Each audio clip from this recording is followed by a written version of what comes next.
और last lecture में हमने पढ़ा था सेंटेंस स्ट्रक्चर के बारे में और आज हम पढ़ेंगे आर्टिकल के बारे में। इंग्लिश में भी हमारे पास दो तरह के आर्टिकल्स होते हैं, डेफिनाइट और इनडेफिनाइट।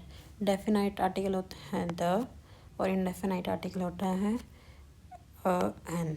ठीक है, जो स्पेसिफिक चीज़ों के लिए यूज़ होता है या यूनिक चीज़ों के लिए यूज़ होता है वह होता है डेफिनाइट आर्टिकल। जैसे कि द मून, मून काफ़ी यूनिक चीज़ है, एक ही है, इसलिए द मून। द बुक मतलब जैसे मान लो कोई स्पेसिफाइड बुक है जो मुझे चाहिए, या फिर मैं किसी स्पेसिफिक बुक के बारे में बात कर रही हूँ, जैसे कि the book is good.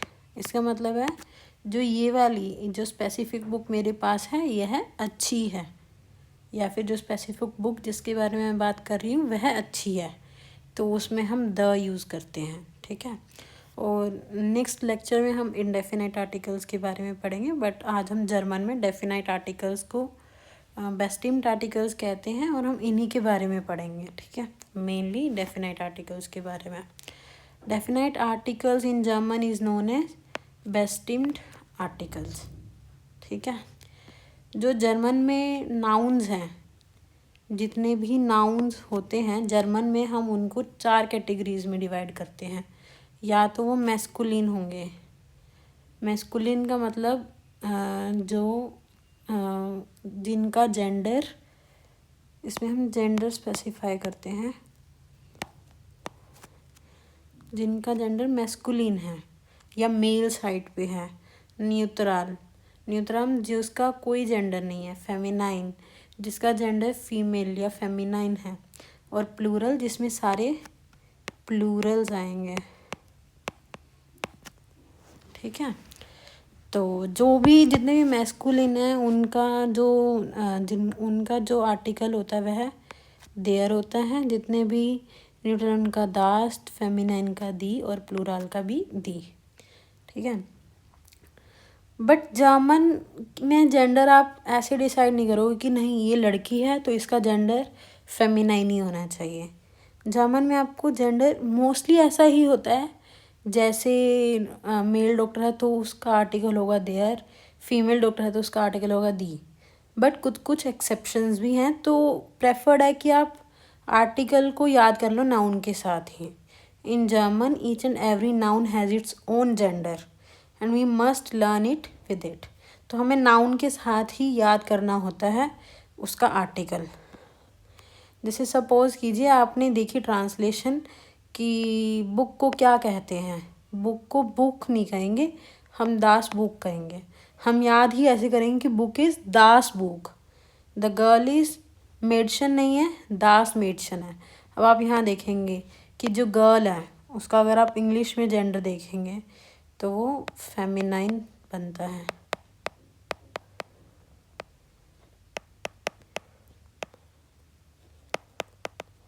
But German में आपको याद करना पड़ेगा कि इसका जो जेंडर है वो न्यूट्रम है या न्यूट्रल है इन जर्मन।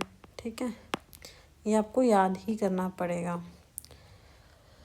उसके बाद आता है यह टेबल। यह टेबल आपको बाय हार्ट याद करनी पड़ेगी, इसमें मैं आपकी कोई भी मदद नहीं कर सकती। ठीक है, इसमें अब जैसे आप देखेंगे इसमें पहले वही 4 कैटेगरीज हैं, मैस्कुलिन, न्यूट्रम, फेमिनाइन और प्लूरल। ठीक है, तो नॉमिनेटिव का मतलब होता है सब्जेक्ट, यह है ऑब्जेक्ट, यह भी है ऑब्जेक्ट। ठीक है, आप ये टेबल को याद कीजिए। सबसे पहले मैस्कुलिन में देयर, देन, डेम, देयर, डेन, देम, देयर, डेन, देम। न्यूट्रल में दास, दास, देम, दास, दास, देम। फेमिनिन में दी, देयर, दी, देयर। प्लूरल में दी, देन प्लस एन। जो ये देन प्लस एन है ये देन, और जो ये एन है ये नाउन के लास्ट में जाएगा।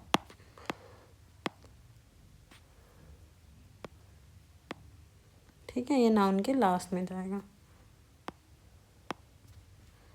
तो इस टेबल को कैसे याद कर सकते हैं आप? मैस्कुलिन में डेयर, देन, देम, न्यूट्रल में दास, दास, देम, फेमिनाइन में दी, देयर, प्लूरल में दी, देन प्लस एन। ये आपको बाय हार्ट याद करना है ये टेबल। उसके बाद मैं आपको बताऊंगी आपको इसका यूज़ कैसे करना है। जैसे बेस्ट टिम्ड आर्टिकल में हमें इसको यूज़ कैसे करना है। हमने सेंटेंस स्ट्रक्चर में पढ़ा था कि 3 चीज़ें होती हैं, subject plus verb plus object. ठीक है, वर्ब हमने लास्ट क्लास में पढ़ा कि हम उसको कैसे कॉन्जुगेट करेंगे। ठीक है, अब आ गया सब्जेक्ट, होता है नॉमिनेटिव, और ऑब्जेक्ट ये 2 तरह का है। नेक्स्ट इसके बाद में यही पढ़ेंगे। जो सब्जेक्ट है वो होता है नॉमिनेटिव। जैसे इसमें द बुक इज़ ब्यूटीफुल। ठीक है, अब हम सबसे पहले देखेंगे बुक का आर्टिकल क्या है। बुक का आर्टिकल है दास बुक। ठीक है, आपने देख लिया दास बुक आर्टिकल है। अब ये नॉमिनेटिव में दास बुक है, अकुजाटिव और dative.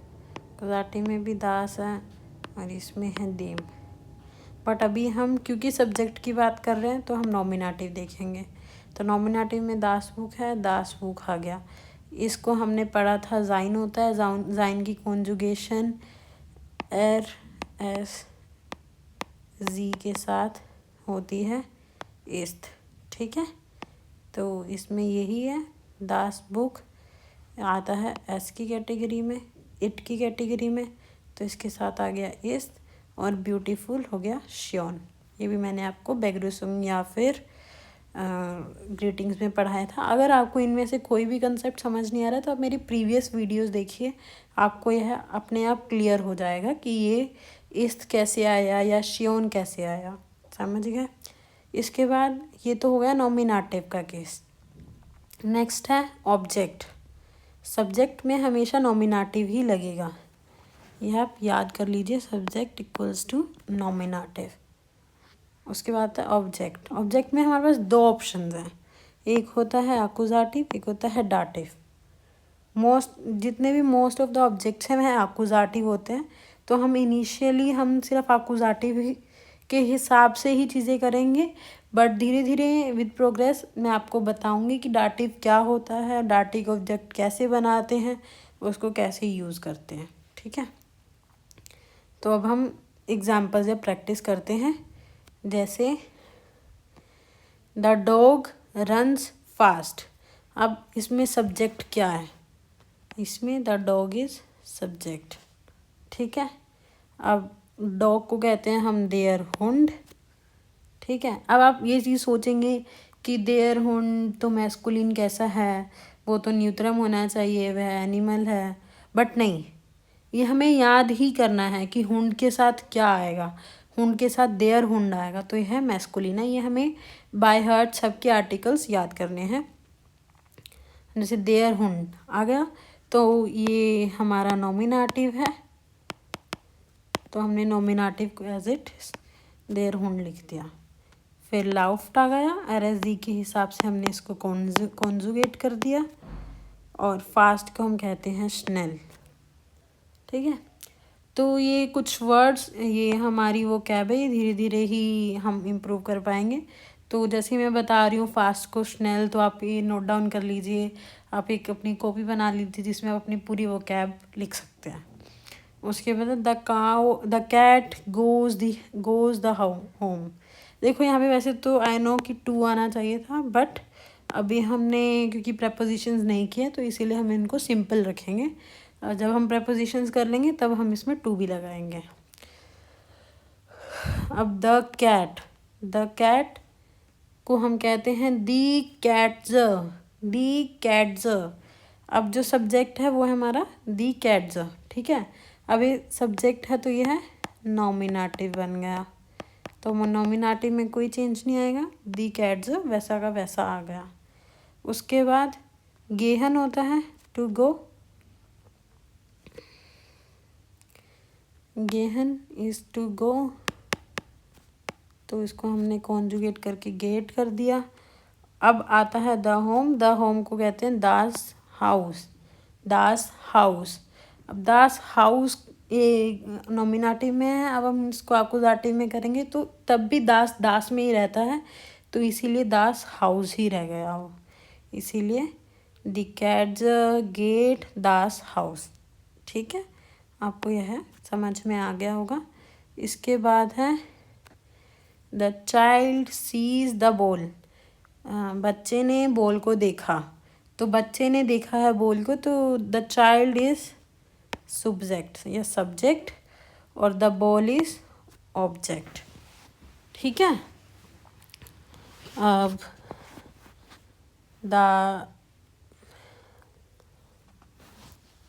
The child sees the ball, तो the child is subject and the ball is object. तो जो दासकिंड है यह है हमारा सब्जेक्ट है, तो ये ऐसे का ऐसा आ गया दासकिंड। जेहन इज टू सी,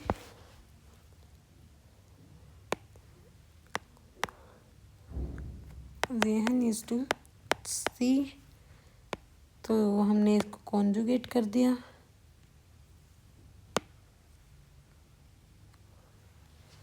कॉन्जुगेट करने के बाद ये बन गया दासकिंड जेड। अब देखिए द बॉल, द बॉल हमारा ऑब्जेक्ट है और बॉल का आर्टिकल है देयर। ठीक है, देयर बाल। ठीक है, तो देयर बाल को जब हम ऑब्जेक्ट बनाएंगे एक्कुजेटिव में तो वह बन जाएगा डेन बाल। ठीक है, ये जो हमने टेबल याद किया था देयर डेन देम, देयर डेन देम, तो एक्कुजेटिव ऑब्जेक्ट में आता था देन, तो दासकिंड जेट देन बाल। ठीक है, होप सो आपको यह क्लियर होगा।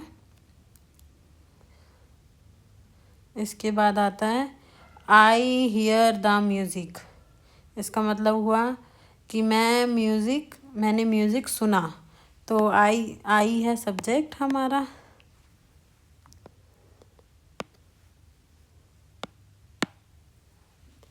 तो आई है सब्जेक्ट हमारा, तो आई के लिए हम यूज़ करते हैं इश। हियर का होता है हेयरन, इज टू हियर, तो जब आप इसको कॉन्जुगेट करेंगे तो इश के साथ ये हेयर आ जाएगा। उसके बाद म्यूज़िक का है दी म्यूज़िक, अब ये एक्कुजेटिव ऑब्जेक्ट है बट दी रिमेन्स दी इन एक्कुजेटिव, तो इश हेयर दी म्यूज़िक। ठीक है, तो ये कुछ प्रैक्टिस की चीज़ें बताई थी मैंने जो आप समझ जिससे आप समझ सकते हैं। ऑब्जेक्ट एक्कुजेटिव है तो हम एक्कुजेटिव वाली टेबल यूज़ करेंगे।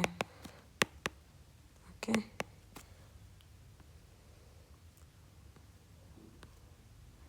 इसके बाद जो यह टेबल है ये थोड़ा आप ट्रिक मान सकते हैं, जैसे कि आपको नहीं याद कर पा रहे हैं आप कि कौन सी चीज़ क्या आर्टिकल लेगी, तो ये थोड़े एंडिंग्स हैं जिसको हम सफिक्स कह सकते हैं, जिसके मान लो लास्ट में ई आई आया, हाइट, काइट, शाफ्ट और और ये सब आते हैं, तो वो उसका आर्टिकल दी होगा, जिसके पीछे आई जी, लिंग, आंट, एट, एंड और ये सब आएंगे तो वह देयर लेगा, और जिसके पीछे शन, लाइन, एट और ओ ये आएंगे तो यह दास लेगा। तो this table is a trick with the help of which you can identify gender of a noun। But ये सिर्फ ट्रिक है, आपको वैसे मैं आपको यही रिकमेंड करूँगी कि आप नाउन के साथ उनकी जो भी आर्टिकल है उनको याद करें, तो वो एक बेटर तरीका है चीज़ों को याद करने का। ओके, जैसे एग्जाम्पल है, जैसे हमने यहाँ देखा हाइट, तो जिशर हाइट का मतलब होता है सिक्योरिटी, तो ये है फेमिनाइन दी जिशर हाइट। जैसे आप देखेंगे मैड शन दास में आ रहा है, और मैडशन, दास मेडशन, तो यह न्यूट्रल हो गया। क्योनिग, आई जी हमने देखा देयर में आ रहा है, तो यह देयर क्योनिग हो गया, इसका मतलब होता है किंग। बट मैं आपको फिर कहूँगी कि आपको आर्टिकल याद ही करने चाहिए। यह वाला जो पार्ट है ये थोड़ा डिफ़िकल्ट है, तो मैं आपको कहूँगी कि इसको थोड़ा ध्यान से आराम से समझें, ताकि आपको नेक्स्ट पार्ट में कोई दिक्कत ना आए। आज के लिए इतना ही। Thank you.